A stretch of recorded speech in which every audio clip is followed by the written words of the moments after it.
Hey everyone, today I'm going to show you how to install Microsoft Outlook in Windows. Without any further ado, let's get started. To begin, you'll need to access the Microsoft Store on your computer. Press the Windows key on your keyboard and type in Store in the search box. This will open up the Microsoft Store, which is your central hub for downloading and managing all Microsoft software and applications on your Windows system. Once the Microsoft Store window opens, you'll see various categories and featured apps displayed on the main page. However, instead of browsing through these categories, you can save time by using the search function. Direct your attention to the top part of the Microsoft Store window where you'll find a search bar. Click on it and type in Outlook, then press Enter on your keyboard. This will quickly filter the results and show you all Outlook-related applications available for download. After hitting Enter, the store will display a list of results. You'll see Microsoft Outlook along with other apps that have similar functionality or are related to email management. Take a moment to scan through the list, and when you find it, click on Outlook for Windows to proceed. This will redirect you to the app's dedicated overview page where you can learn more about what the application offers.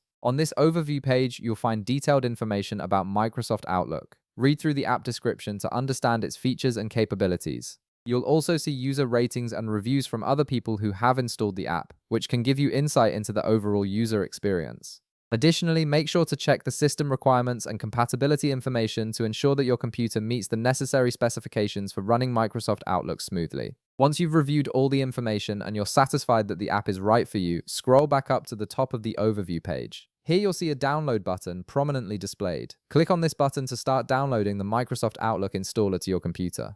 The download process will begin automatically, and depending on your internet speed, this may take a few moments to complete. After the download finishes, the installer file will be ready to run. Simply click on the installer and the installation wizard will launch. This wizard is designed to guide you step by step through the entire installation process of Microsoft Outlook. Just follow the on-screen prompts, accept the terms and conditions, and the wizard will handle the rest, installing all necessary components and setting up the application on your Windows system. And that's it, you've successfully installed Microsoft Outlook on your Windows computer. If this video helped you out, be sure to leave a like, subscribe, and I'll see you in the next one.